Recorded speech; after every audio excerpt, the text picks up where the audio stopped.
Hello and welcome. The 11th Brics Trade Ministers meeting was held in virtual format under the chairmanship of India on the 3rd of September. Just a few days ago, Piyush Goyal, Union Minister for Commerce and Industry, Consumer Affairs, Food and Public Distribution and Textiles chaired the meeting, which was attended by trade and economic ministers of Brics countries. It was stressed in the meeting that Brics countries need to work together to strengthen the multilateral system, with WTO at its core, and also on the need for a balanced and inclusive outcome in the forthcoming WTO Ministerial Conference, keeping in mind the developmental needs of developing countries and least developed countries. The principles of special and differential treatment and the common but differentiated responsibility was highlighted. In the next 1 hour in our program, we'll be taking a look at various aspects of trade ties between the countries of Brics and the significance of all that was said at the 3rd September meeting. Hello and welcome to this edition of In Focus. I'm Rukma with you. And joining us on the panel here are our distinguished guests, Mr. S.K. Saraf of FIO, Professor Abhijit Das, Annie Ray, and Dr. Ranjit Mehta. A very warm welcome to all our guests. First of all, coming to you, Mr. Saraf, when we talk about the decisions that were taken, the key takeaways that of the Brics meeting that was held, what would you say was the most important point as far as new areas of cooperation are concerned? Mr. Saraf, if you can hear me. Well, coming to you, Professor Abhijit Das, when we talk about all the points that were stressed upon on the 3rd September meeting, what would you say are which is the most important point as far as new areas of cooperation between the Brics countries are concerned? To my mind, there are 2 to 3 very important areas of cooperation. First is the framework that has been agreed to in respect of cooperation for traditional knowledge, genetic resources, and traditional cultural expression that seeks to address misappropriation of traditional knowledge and genetic resources. The Brics countries are really the hub of GR and TK, and the framework that has been agreed to in respect of cooperation in this regard should go a long way in addressing the problems related to misappropriation of traditional knowledge and genetic resources. The second important new area of cooperation is in the field of professional services. Further, the framework for consumer protection in the e-commerce environment, that again is a new area where there will be exchange of information, exchange of best practices, and there is also a commitment to see how best can Brics countries work together to address counterfeit goods, etc. And finally, one traditional area where the Brics countries have expressed their common intent, that is to work together, coordinate their approaches at the multilateral trading system of the WTO. So these, I think, would be some very, very important takeaways from this Brics Trade Ministers meeting. We also have with us Annie Ray, who is of the governing body in Brics. Annie, when we talk about the stress on strengthening multilateralism, the multilateral system, which was stressed at the meeting with the WTO at its core, what would you say is the most important impact of this decision? It's a very important step for the Brics members, and obviously as Indian, I'm very proud the way our country with the leadership of Prime Minister Modi, he is taking ahead all the agendas which are common to not only for the country, also for the whole universe. I see, other than the discussions which is held, 2 important aspects which Brics can cooperate and should move ahead is the climate change, which Prime Minister Modi has time and again highlighted, and India is moving ahead with various achievable milestones. So BRICS countries can come together and to evolve something in which we, as a BRICS countries, we can lead and we can show an example of protecting the environment and also the protecting the mankind. Second aspect is the data protection. Data protection is a very important issue, and I think it applies to all the BRIC member countries.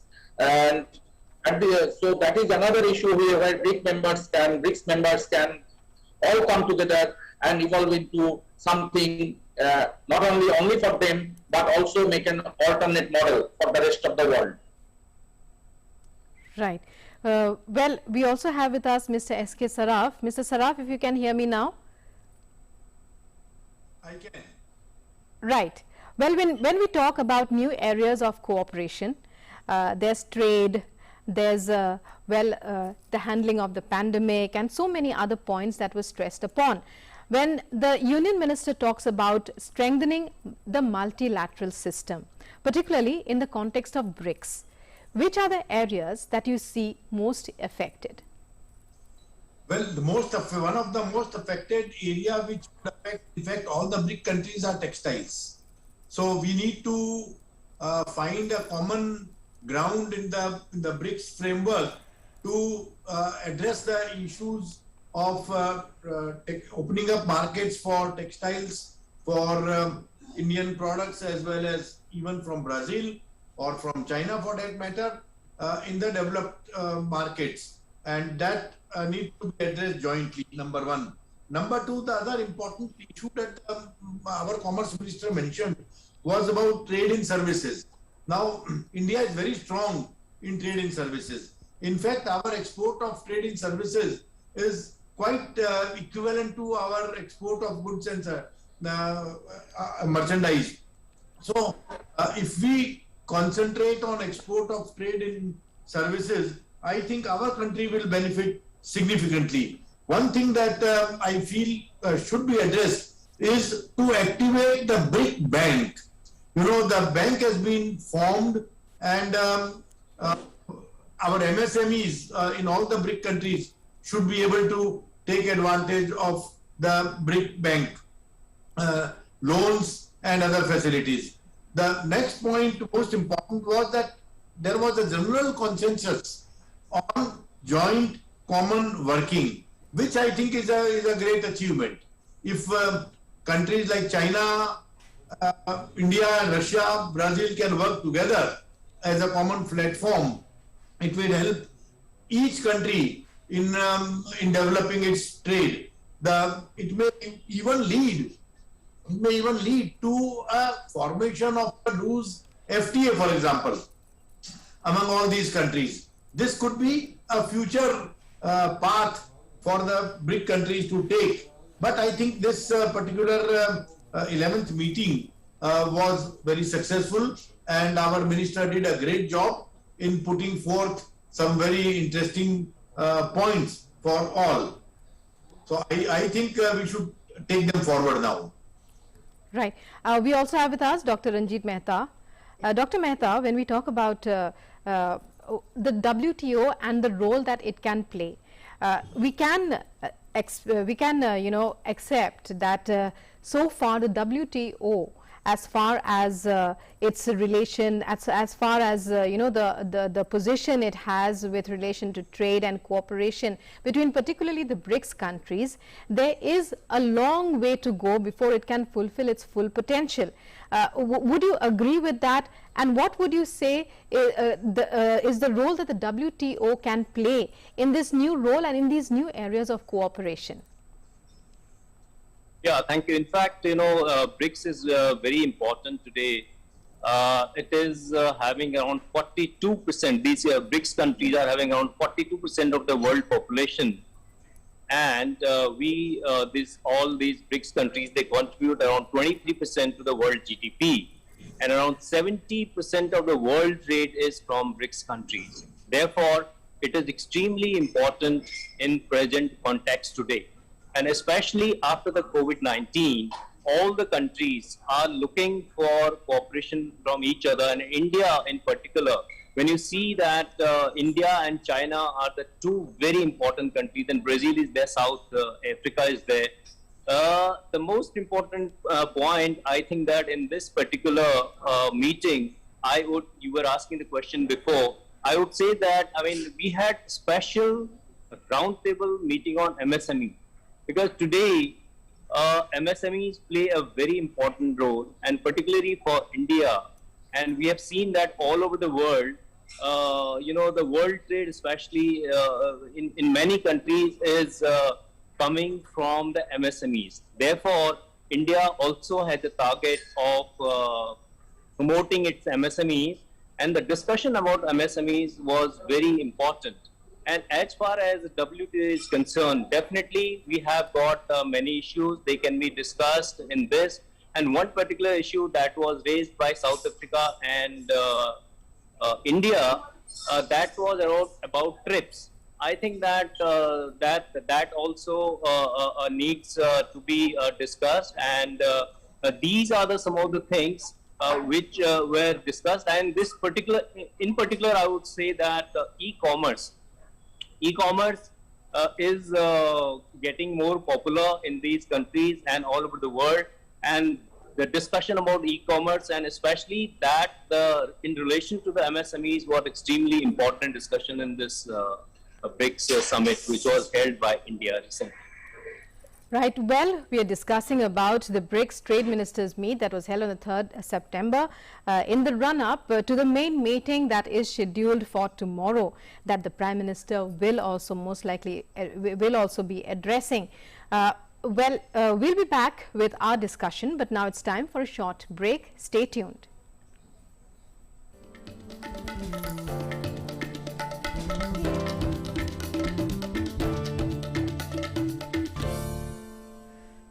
नमस्ते land मरहबा volume कम कर दो volume कम कर नमस्ते India नमस्कार Bharat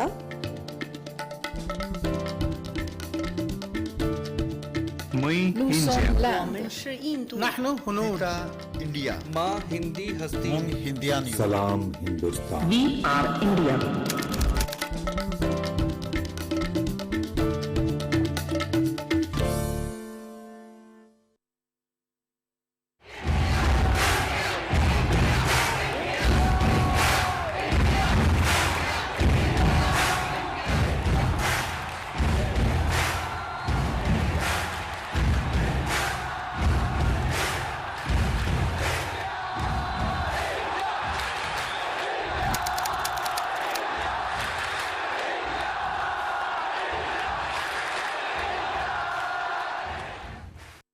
Your window to rising India.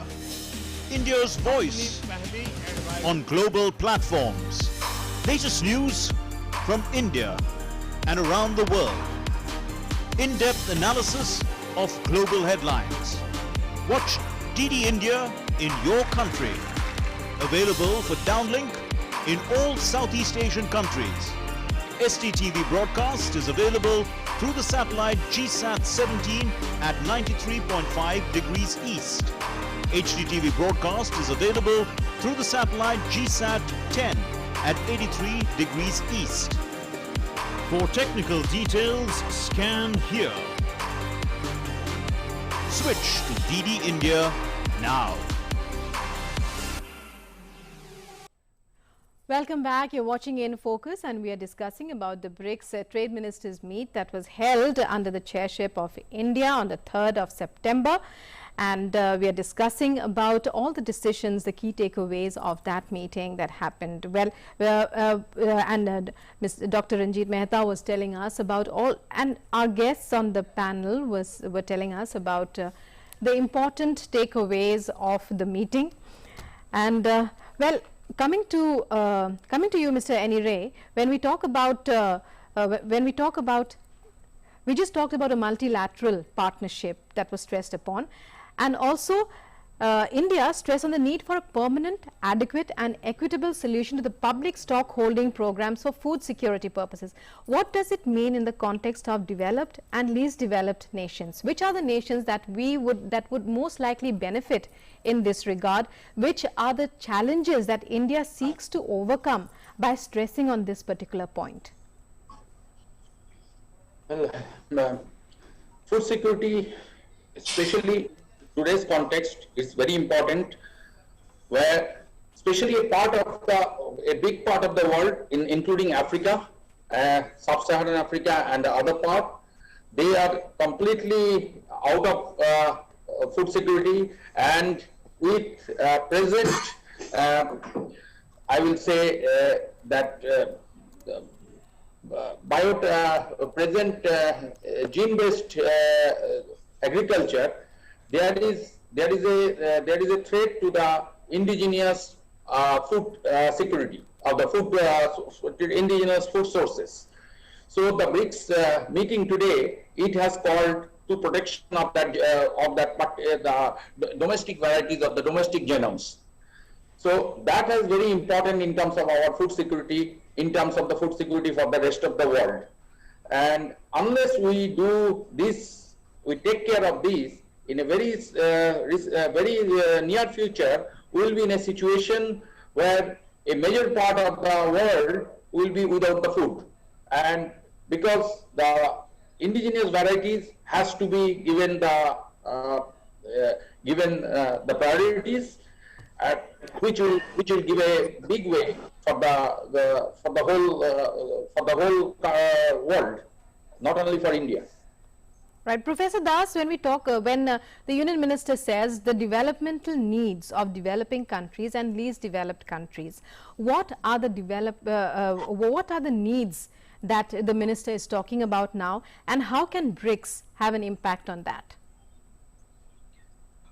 Before I address your question, I thought I would just go back to the previous question on food security. Yes, this is what our Honorable Minister mentioned, was in a way urging the WTO membership, and with BRICS countries acting as a consolidated single unit, to strive towards achieving what is called the permanent solution to the problem of public stock holding for food security purposes. Essentially what it means is that countries such as India, which procure food stocks through programs such as minimum support price, these programs should not be challenged.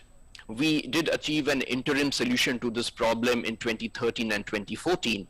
There was a promise to arrive at a permanent solution. So what our Honorable Minister really urged was that in the forthcoming 12th ministerial meeting of the WTO to be held in November, December later this year, we must strive to have the permanent solution. Coming to the needs of developing countries and the least developed countries, there's a background to this. Over the past 3-4 years, United States, European Union, and few other developed countries, they have started a narrative, they have led a campaign saying that provisions in the WTO agreements, these provisions are called special and differential treatment provisions. These are provisions whereby developing countries, in some aspects, they take less onerous commitments, they have a longer time frame to implement their commitments. So what the developed world is saying is that the larger developing countries such as Brazil, India, China, Indonesia, Nigeria, etc., why should they continue to benefit from these special and differential treatment provisions?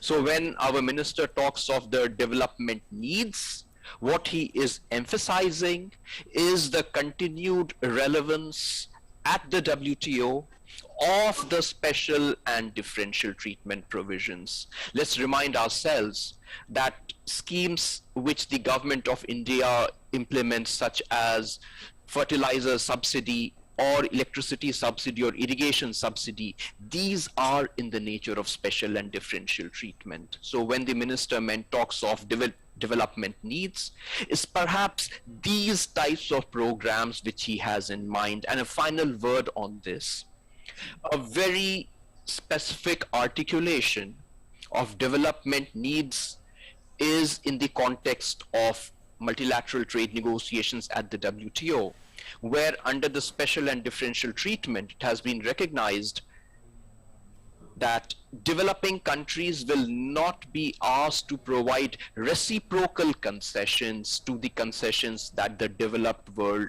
might make. So this principle of non-reciprocity in WTO negotiations has to continue, and that is the underlying message which our Honorable Minister wanted to disseminate, wanted to spread through the Brics meeting. Right. Well, coming to you, Mr. Saraf, when the Union Minister spoke about stressed on the early outcome of the TRIPS waiver proposal for vaccines, therapeutics and diagnostics, where can we assume that the outcome has reached so far, and what are the challenges that are arising in that early outcome that the Union Minister is talking about? Well, you see, I think our minister made it quite clear that India has been leading in vaccination program in the world. We have done a wonderful execution, a very well planned and scientific execution of vaccination in the country. Almost 60% or more of population has been at least vaccinated by one dose, and over 10% has been vaccinated by double dose. I think it's a great achievement, because we started in right earnest only in April, end of March or April. So in a couple of months' time, we've done a great job. We are doing almost 1 crore of vaccination every day. This our minister made it clear in the meeting, and we are here to support other countries in achieving this vaccination, because our government feels that world as a whole needs to be free from this coronavirus. It is not enough only for India alone to be free from corona, but if other countries are not free, we would sooner or later get infected. So our minister offered our expertise in vaccination program, in therapeutic programs, in pharmaceuticals that we are leading in the world at present. So he made this great offer, and I think the Brics governments appreciated the minister's offer in this regard, and we would see good outcome in the Brics bloc on this. One good thing that can happen is that that all the countries agreed to work jointly, which means even for this program, they would work jointly and see how the knowledge and expertise of India can be used and replicated.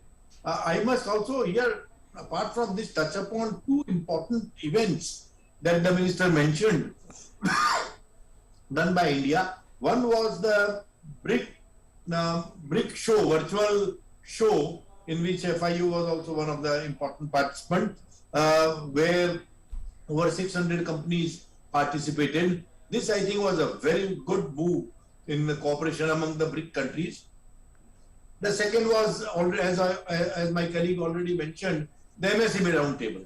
Now everyone knows that India leads in the MSME sector over the world, and there are quite a lot of things that we can teach to the rest of the world on managing, developing, promoting MSME. The MSME is the backbone of our economy, and it can well provide sustained development of all the developing countries as well as least developing countries. In fact, several countries like, for example, Bangladesh, Sri Lanka, even Vietnam are taking a cue from the Indian experience of MSMEs, and they are also paying attention to development of the MSMEs. So I think our Commerce Minister made a very good impact on the leadership of India in these fields. Right. Dr. Mehta, I'd like you to say something about the waiver proposal for vaccines, therapeutics and diagnostics. India is stressing on the early outcome of the TRIPS waiver.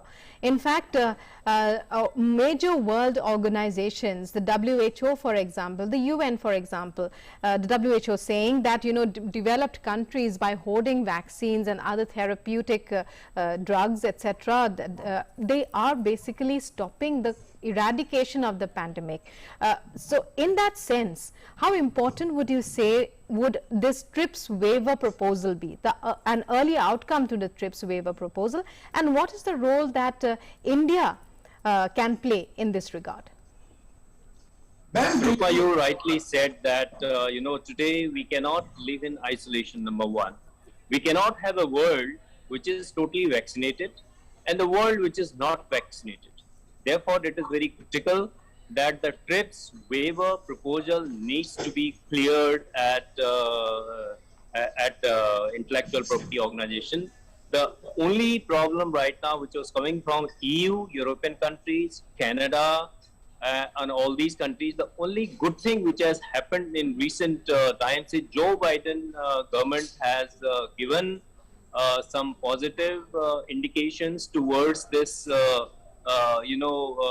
TRIPS waiver for India and South Africa, where they had put in the proposal around 2 months before. Now, these are the countries, India and South Africa. We have got, like a large population. Though India itself has become now the vaccine hub of the world, we are also supplying to many people. We are not saying it just for ourselves. I think this is a time the world should consider. As I said before, we cannot have two worlds. Today, we are in a global economy where we cannot say that we have been vaccinated, so we are now safe. That cannot happen until and unless the vaccine reaches to every person in the world. So no country is actually safe from the coronavirus pandemic or any other pandemic which is going to come. Therefore, it is in the interest of the world economy. It is in the interest of all the people in the world, all the countries in the world, no matter it is a BRICS country, G20 country, or all the countries, developed nations. So developed nations have to come forward. They have to support the proposal which India has given for a waiver. So this needs to be cleared, and I am sure that India is making a right progress, right noises, the right forums right now, and that is why at least the US has given some positive signals. I am sure that people realize it, and it will be sorted out very soon. That's what we expect from the world right now. It is not only for India, it is for the whole world. It is the people of the world. It is for different countries. It is for even poorer countries. It is for everyone. Right. Well, Dr. Abhijit, we'd like your comments on this and an early outcome to the waiver, the TRIPS waiver for vaccines. When we talk about India as, becoming the pharmacy of the world, as it perhaps always was in terms of vaccines, what would this mean in that context, a waiver? To put the entire waiver proposal in a nutshell, in October last year, initially India, South Africa, and subsequently supported by a very large number of developing countries, they put in a proposal suggesting that in order to enhance or ramp up the manufacturing capabilities world over for producing vaccines, we must set aside the rules of intellectual property rights so that IP, intellectual property, does not become a barrier to enhancing manufacturing. Now, this is in sharp contrast to the system which prevails today, whereby manufacturing of vaccine takes place through voluntary licensing. Now, if the waiver proposal gets agreed at the WTO, then we are likely to see many developing countries, particularly India, maybe Brazil, could be South Africa, could be Bangladesh, could be Indonesia even, they would be able to enhance their capabilities by having access to the patents, by having access to know-how to produce vaccines against the COVID-19 pandemic. What this will do is it would enhance the availability of vaccines. That would also help in a faster vaccination of the eligible population in the world. And that would be a very, very important step in containing the spread of COVID-19. Let's bear in mind that longer it takes to vaccinate the world, newer variants will come and more difficult it will become to contain the spread of COVID-19. So in that context, an early agreement at the WTO on the TRIPS waiver proposal of India and South Africa is really desirable. Of course, we are seeing constraints and opposition being raised by European Union and Japan. Hopefully, these countries will realize that it's more important to give primacy to saving lives than saving the bottom lines of big pharma in Europe, in Japan, and in developed countries. And I think we have to see the TRIPS waiver proposal in that context, and we have to also recognize and give kudos to the Indian government for having taken a very bold step, for having shown the leadership at the global stage on this issue. Right. Well, Professor Abhijit Das, Mr. S.K. Saraf, Annie Ray and Dr. Ranjit Mehta, stay with us. We'll be right back. Meanwhile, here on In Focus, it's time for a very short break. We'll be right back. Stay tuned.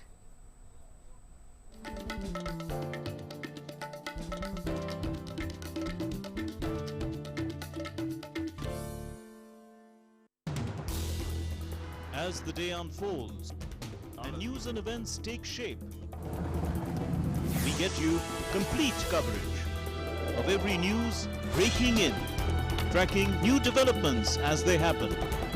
Midday Prime English, Monday to Friday, 2 p.m. on DD India.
Welcome back. You're watching In Focus and we're talking about the BRICS Trade Ministers meet and the various issues that were discussed during the meet.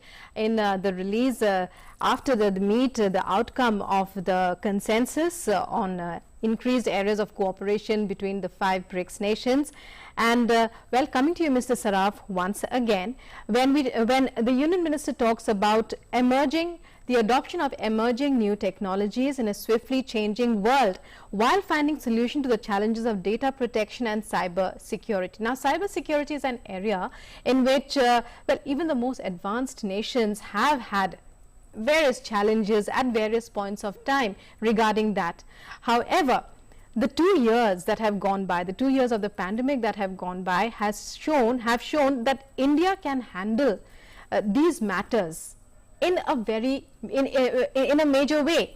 Would you agree on that? And what is the road ahead that we are seeing as far as adoption of new technologies are concerned? Yes, as we have seen, Indian information technology expertise is already well established and it's very well known. So our leadership in the area of IT is quite well established. That is number one. Number two, we have also seen in the last 1.5 years that absorption of digital technology has been quite widespread. For example, if you see our schools, they are now operating online. If you see most of the large offices, they have a very efficient work from home environment. And our economy has not suffered mainly because we have successfully adopted technology for work from home. At the same time, even our production of hardware has gone up. So, you know, we are well poised to take a lead in entire IT digital ecosystem, which also includes. Now, cyber safety recently has become most important because of the proliferation of digital technology at all levels. Now, banking, for example, almost a lot of people, lot of companies are now doing online banking. So the issue of cyber security becomes of paramount importance. Even our capital markets are working online. The government offices are working online. So cyber security is, of course, today more important or as important as the physical security of our homes and offices and so on. And India is able to take a lead in this simply because we already have a base of digital environment. We already have expertise in information technology field. So our companies are working very hard. I am well aware of it.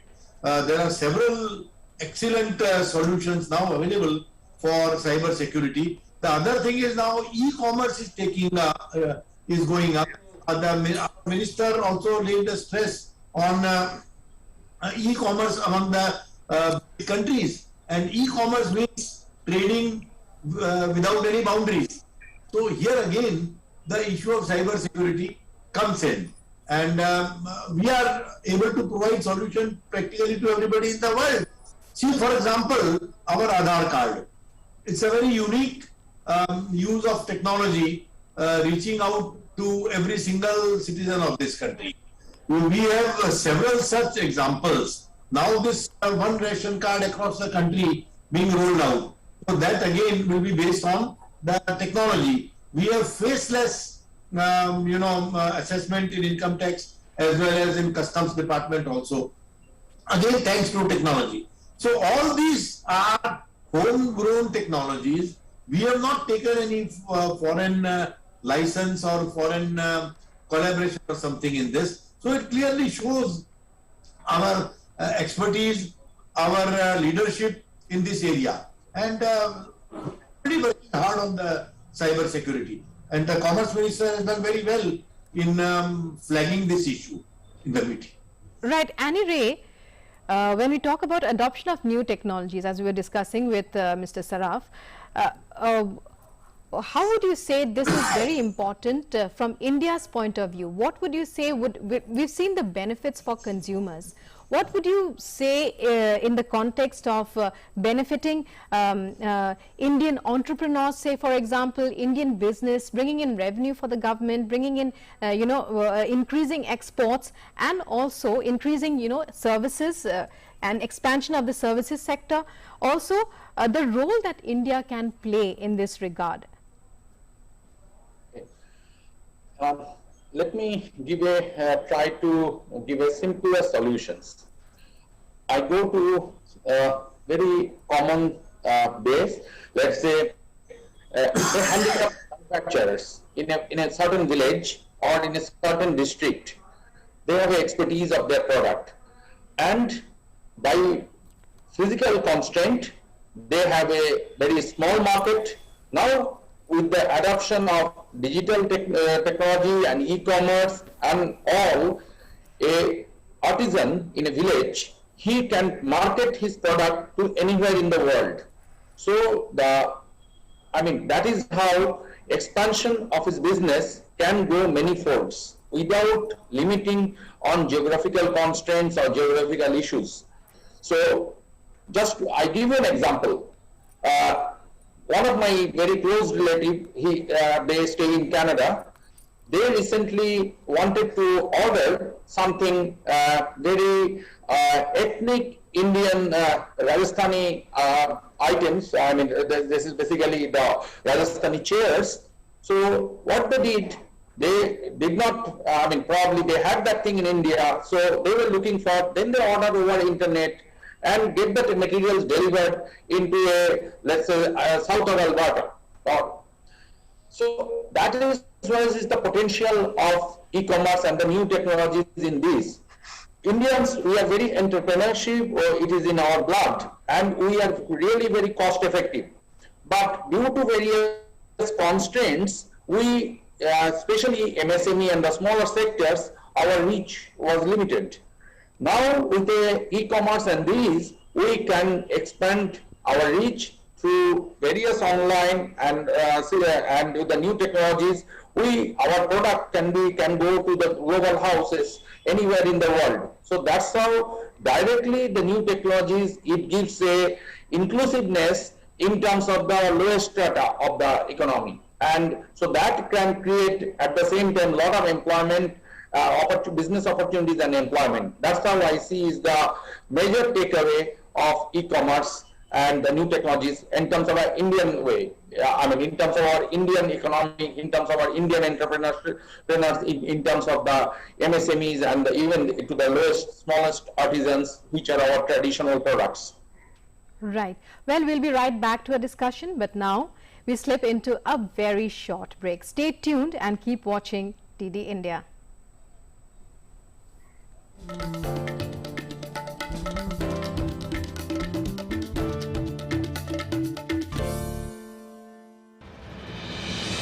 With the world's largest COVID vaccination drive, India is leading the way.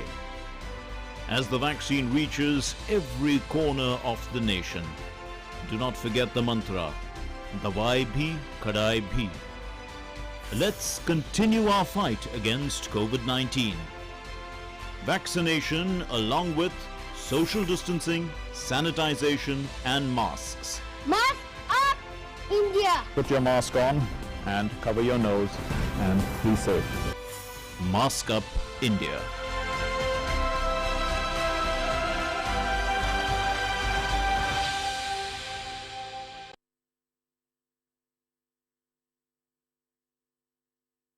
नमस्कार Bharat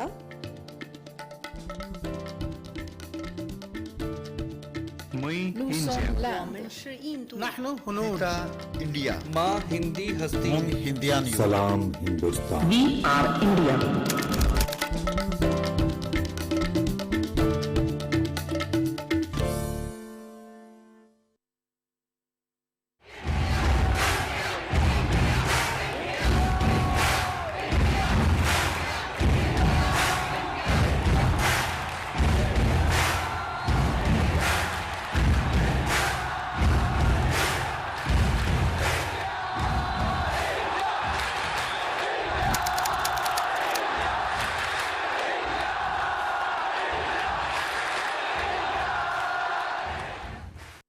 Your window to rising India.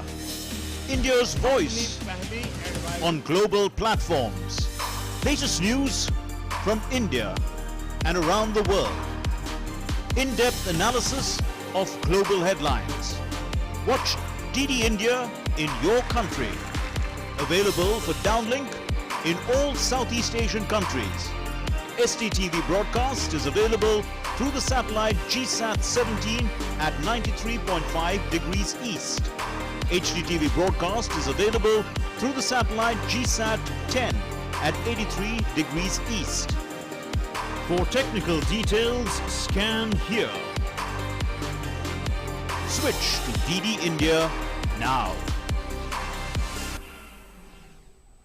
Welcome back after the break. I'll come directly to my next question, which I'd like to address to Dr. Abhijit. One of the concrete events that India held in order to encourage cooperation at the ground level was the trade fair that was held recently, where 600 companies, the second edition of the Brics trade fair, in which 600 companies from various BRICS countries showcased their products. There was a sharing of best practices and technology and services and all these kind of things, which again India stress is very important. Learning through sharing of best practices, particularly for what, as Mr. Saraf said, the MSME sector, for which the MSME roundtable was held. Dr. Abhijit, what are the other ways by which India can promote this more sharing of best practices, and was that point put forward in this second in this ministerial meet as well, trade ministerial meet as well? If you look at the statement issued by the trade ministers, then the concept of sharing best practices, sharing of experiences, is one theme that runs through different topics. It's present in the framework for cooperation of genetic resources, traditional knowledge.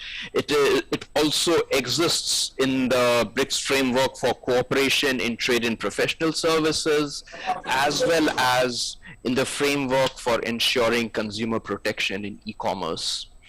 So clearly, exchanging best practices, having enhanced awareness of each other's laws and regulations, what works, what doesn't work, what might work in the future. These are very, very important aspects, facilitative aspects, no doubt, to enhance intra-BRICS trade. And let's bear in mind that it is the MSMEs which are usually constrained by inadequate information, lack of knowledge. Big players can spend money to get information about the market conditions, about best practices, about export-import procedures, etc. in other countries. MSMEs can't. So this focus on sharing information, sharing best practices is a very practical, very concrete, very viable step forward in integrating MSMEs in the BRICS countries works best. And given that reality, we can learn from the experience of each other's. And there again, the concept of sharing best practices, sharing information, sharing what has worked in the arena of regulating e-commerce can be a very important step forward, can deepen cooperation, and also can strengthen and make national regulatory systems more robust to promote e-commerce. Right, we've nearly come to the last few minutes of the program, and we'd like, first of all, Dr. Ranjit Mehta, your thoughts on the upcoming, we've just had the BRICS Trade Ministerial Meet. The most important event of BRICS is tomorrow. When we look at that and what has gone before as far as the Trade Ministerial Meet is concerned, what would you say that India has achieved so far? The BRICS nations, what have they achieved so far, and what can be their role after all that we heard in the Trade Ministerial meeting as far as neighborhood cooperation is concerned, as cooperation between these countries is concerned in the days to come? Yeah, in fact, India is a emerging economy and developing very fast. And in recent years, we have taken many leads. I think that the first thing we have to see that if it is a BRICS, then the trade between India and China, because if you see that the trade between India and China, it is in China's favor. So balance of trade between India and China, that needs to be, we need to see that how we can export more to China, and these kind of the learning experiences, the best practices which were shared. It's a very good idea, because an interaction for our MSMEs. My previous speaker, he was talking about the interaction for the MSMEs. It's very, very important point, because India has a focus on MSMEs, and we need to see that our MSMEs contribution goes to around 50% in our world, in our economy. therefore, our MSMEs need to get this kind of exposure. They need to be aware about the best practices, and they need to be hand-holded. And the technological intervention is extremely critical. As the world with this pandemic, we have seen that world has now divided into two parts, on haves and have-nots. There are few countries which have taken the best advantage of the technology, but in India also there is a certain population who could not attend a school because they don't have access to technology. I think that these are the things that need to be addressed to. Though technology is the future, and technology is everything that is going to change everything that we are doing today, the way we do trade, the way we interact with people. I think these are the areas which we need to focus in our next coming meet. Right. Great stress was also laid on people-to-people exchanges, as well as on sharing of information as far as traditional practices are concerned, a great scope of that as far as India is concerned. Well, Mr. Annie Ray, when we talk about the message that has gone out as a result of the various decisions that were taken and the key takeaways of the Brics ministerial meet, Trade and Commerce ministerial meet that was held on the 3rd of September, what would you say is the message that has gone out? Okay, there was a lot of important message, but one thing, because you have a time constraint, one thing I like to mention is the Women's Business Alliance. Yes. So that's a very important step for BRICS nations as well as in India. Generally market, I will tell very short in a way, generally market is men-driven, whether you like it or not. So this will give, if India, as the directions of the Prime Minister, he is always keeping the women ahead, even in terms of his cabinet, to everywhere, to even the defense forces. So the focus on women into the business alliances can go in a long way in creating equality and creating a lot of employment for all the BRICS nation, and also for the whole universe again. So that's, I think, is the most important thing in terms of the gender equality and in terms of our vision of the government. This, yes, I must say, that's a very important thing which the BRICS nation need to pursue, because at this moment, other than India, the BRICS nations, if you see all of them, they are also very much male-driven. Yes. Yes.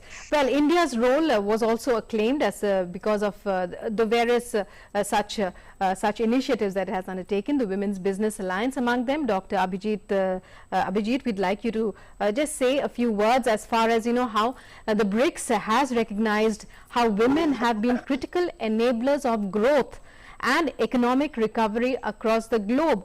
And we've seen that in everything that the Prime Minister has said ever since the pandemic struck. Just recently, he spoke about how he praised women self-help groups, for example. So India can be a great example as far as giving importance to the role of women, giving a central position to women in business too. No, absolutely no doubt that the recent BRICS trade ministers meet has very, very appropriately highlighted the pivotal role that women-led businesses can play, women entrepreneurs can play, women workers can play in giving a fillip to national economies, through creating productive capacities, through enhancing trade. So to that extent, this will be a very bold and positive stroke in favor of not only gender equality, but also striving to add a few percentage points to our GDP growth. And that is something which I think is the mantra amongst BRIC countries, and that mantra is really India's message. And we have to be thankful to the government for bringing to the forefront this very, very crucial aspect. Well, many thanks to you, Dr. Abhijit Das, Annie Ray, and Mr. S.K. Saraf of FIO, and also Dr. Ranjit Mehta for joining us here on In Focus. And in our discussion. Well, viewers, that's all we have for you in this edition of In Focus. We'll be back again tomorrow with another edition. So meanwhile, news and updates continue on DD India. So stay tuned. Namaskar.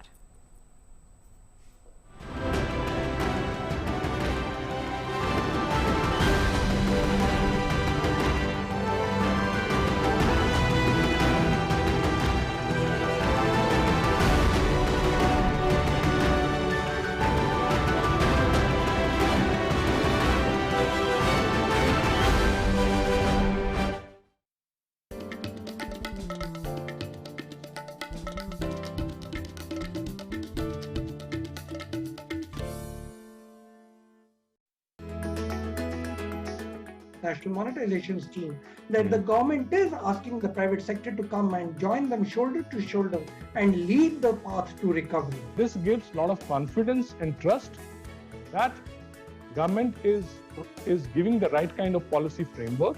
Okay. And industry is doing its bit. The appetite is global, so I mean the products that India can produce will have a global market.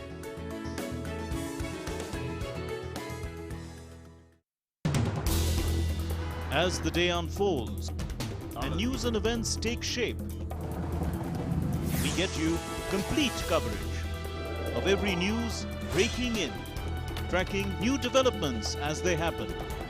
Midday Prime English, Monday to Friday, 2 p.m.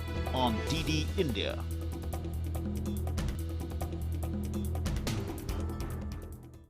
The changing world of news. Headlines that you wake up to. News that shapes your day. Stories that matter to you. The latest and most accurate updates. A fresh start to a new day. The Breakfast News, Monday to Friday, 8 a.m. on DD India.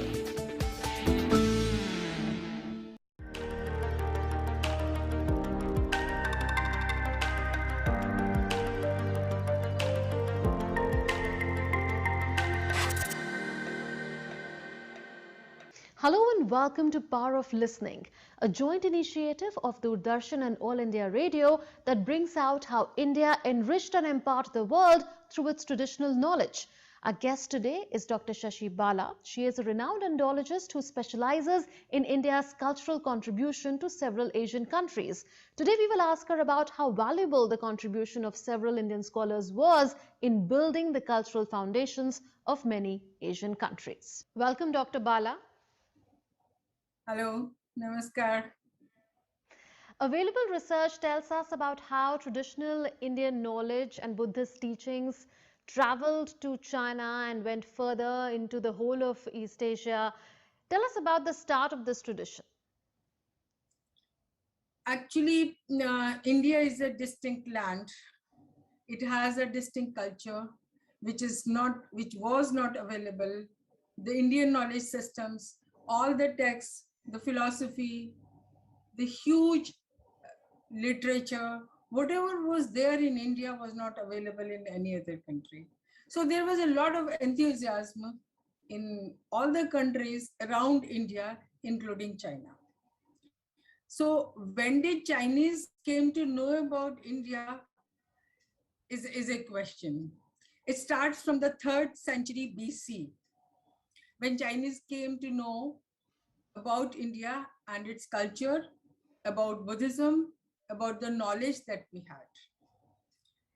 And there is a history about an emperor, a Chinese emperor, who sent a mission and who sent Changqian, a general, in 138 BC to India.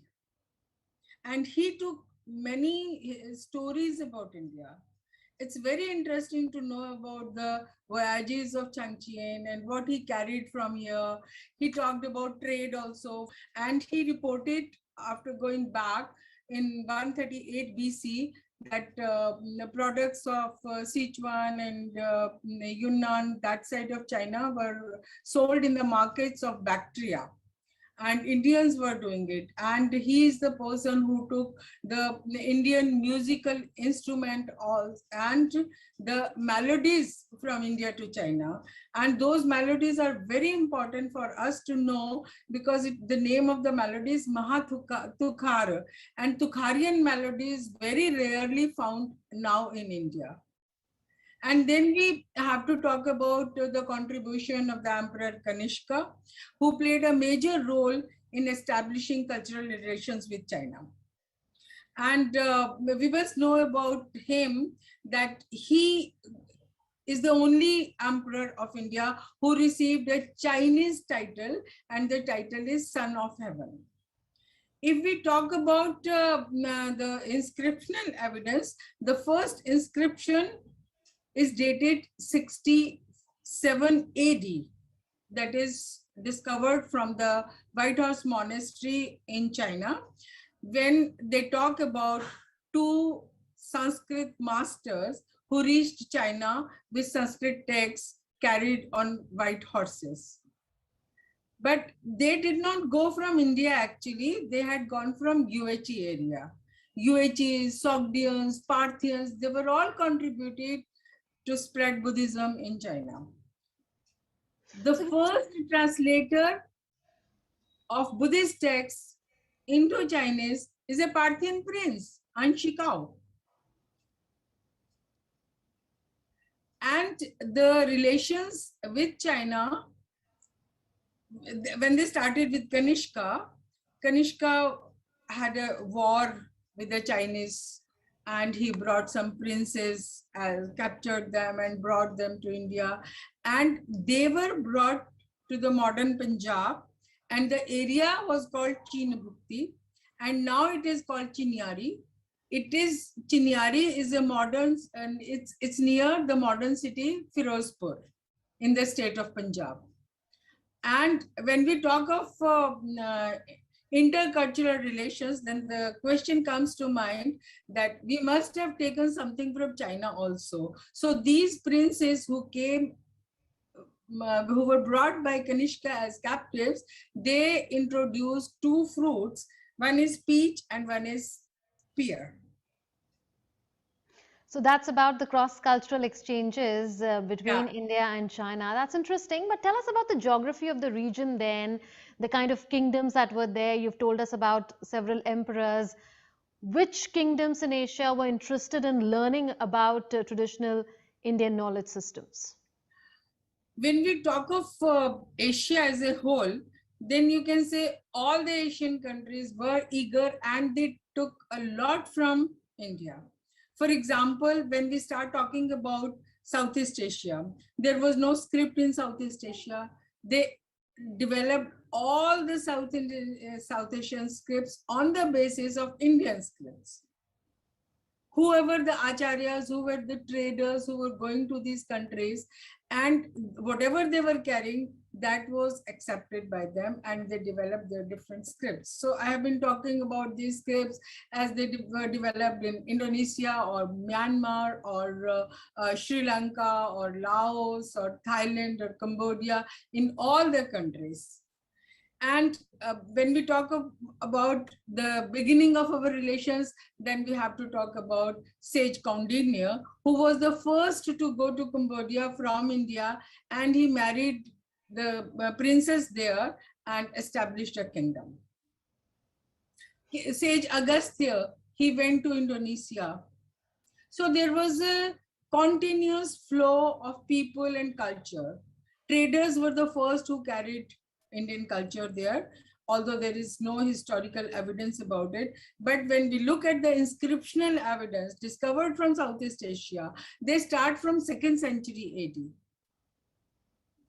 And when you move on, then the highest number, the largest number of Sanskrit inscriptions that are discovered from Southeast Asia are from Cambodia, more than 1200 Sanskrit inscriptions. They carried the philosophy, they carried religion, they carried not only the Buddhist pantheon, but also Shaiv and Vaishnava pantheon. They took Ramayana and Mahabharata with them. They carried Manusmriti with them. There are, it's mentioned in the inscriptions discovered from Cambodia that they used to call Indian Pandits, and they used to carry the Puranas, the Manusmriti, the Panini's grammar. So anybody who was well versed in Panini was highly